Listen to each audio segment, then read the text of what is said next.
So my name's Peter Chappell and I've been a homeopath for 40 years, and I want to talk to you now on this video about epigenetics and miasms. So here's the great news. This medical scientific community has discovered what homeopaths have been calling miasms for 2.5 centuries. Finally, science has caught up with Hahnemann. Brilliant, I think. We have, as a human being, 22,000 genes. But what they've also discovered is epigenetics. So genes is like having a keyboard of 22,000 keys which get played in your life. And some notes are being used a lot more commonly than others. But epigenetics affects how the keys work. So some keys are dumb, they don't work at all, and some are permanently on, and there's all sorts of combinations of keys being used synchronously and together. So for example, with cancer, what happens is epigenetics gets activated by some trauma which activates a previous epigenetic trait, which then starts playing a cancer gene, which then wakes up a lot of other cancer genes, and they all start playing, and you get cancer as a possibility by the epigenetic process. Now, epigenetics shows that we inherit all sorts of phenomena. For example, they traumatized some chickens, and then they had eggs, and every generation of chickens after this, for 3 generations, acted as if they'd been traumatized like the original chickens. Sound familiar? Well, in constellation work, this is obvious. In case taking, it's obvious that the mother frequently suffers from the same problem as the child, and the grandmother too. So you see these things passing down the generations. Epigenetics explains how this works. Here's another thing they discovered. They did longitudinal studies of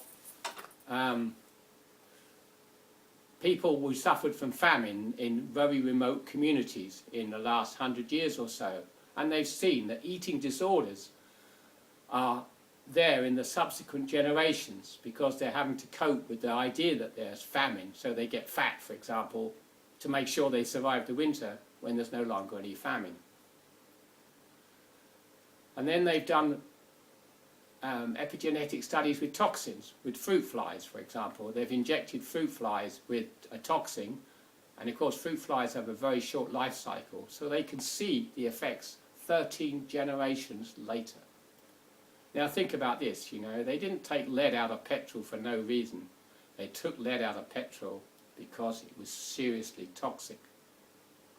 Every motorist was poisoning the one behind, let alone people who lived alongside the roads. Hundreds of thousands of studies showed just how toxic lead was. Well, lead is still in the system. Epigenetically, we are still inheriting the effects of lead toxicity. And it's implicated in dementia and Parkinson's and things like that. So epigenetics explains 3 types of miasms. It explains 2 types, but actually explains them all.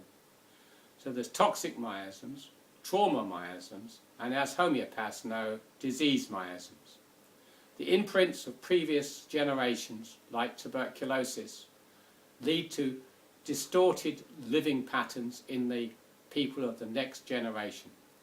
Tuberculosis, for example, you commonly get a tall person with a concave chest who underbreathes, loves to travel, gets bored easily, and has frequent colds. And the number of people homeopaths have treated with the tubercular nosode made from TB, which clears this up amazingly, you know, is uncountable. It's a very common practice in homeopathy. I'd like to talk to you now about some other miasms which we discovered from our research. We did research into ice hockey players to discover what stopped them performing better. And what we discovered was, in essence, is that the hyperactive survival instincts stopped them functioning well. They got the physique, they've got the skills, they can run around the ice. It's a brutal game of warfare dressed up as a game, but it's the survival instincts which stop them performing to their best level.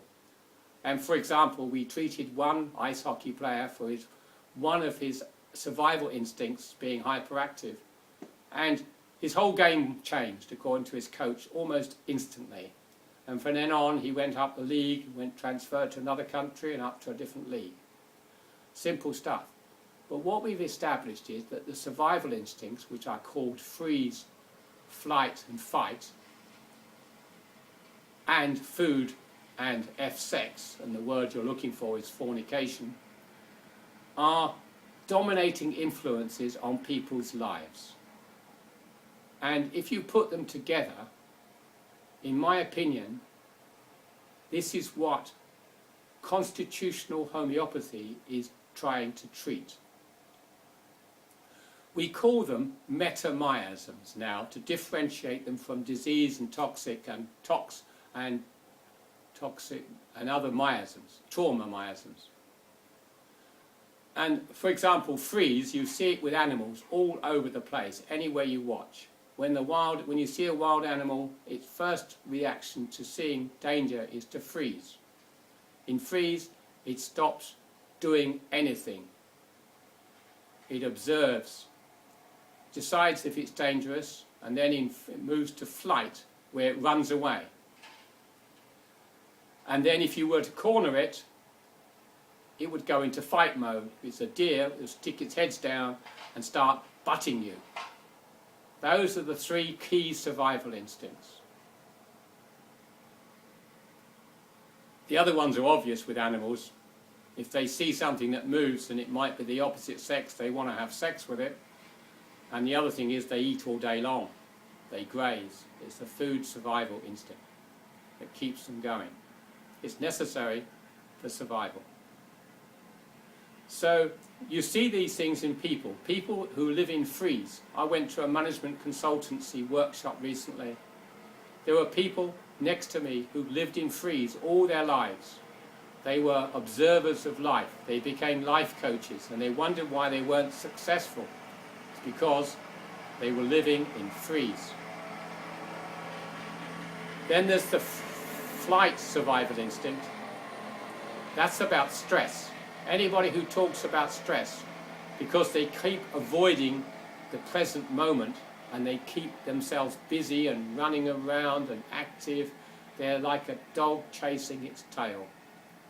Stress, they're in the freeze, in the flight survival instinct. And the fight survival instinct is also obvious in life. In case you haven't noticed, people are defensive, they're in fighting mode. Fight cancer, fight disease, that's the fight motive. You know, police, fight crime. All this nonsense about fighting is epidemic in society.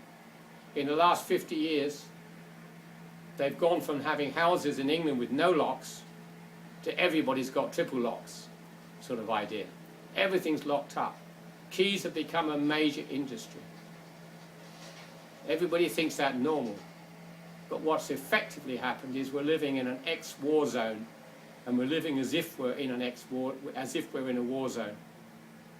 So the biggest set of miasms in homeopathy is in fact the survival instincts.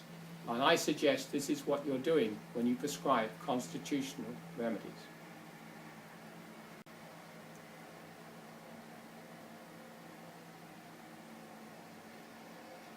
So I think that's all about epigenetics and miasms. Oh, well, maybe not. There's a couple of things then. Hahnemann's miasms, he got it wrong, got the idea right, but he got the application wrong. The meta-miasms are Hahnemann's three miasms: freeze, flight, and fight. There are as many disease remedies, disease miasms, as there are diseases.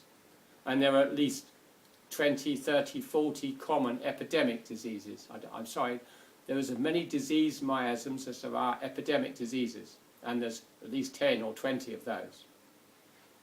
And then there's trauma miasms, which are as many as the ways you can be traumatized, which is quite a lot. And then there's toxic miasms, and here's the rub. there are 275 chemicals, only chemicals, in the bloodstream of the average person. So toxic miasms have become a major problem in the Western world. And everybody's realizing that. And this deadly mixture of different types of miasms is the fundamental reason for all diseases. And the way of cure. It is easy to understand and relatively straightforward to implement. Okay, thank you for watching.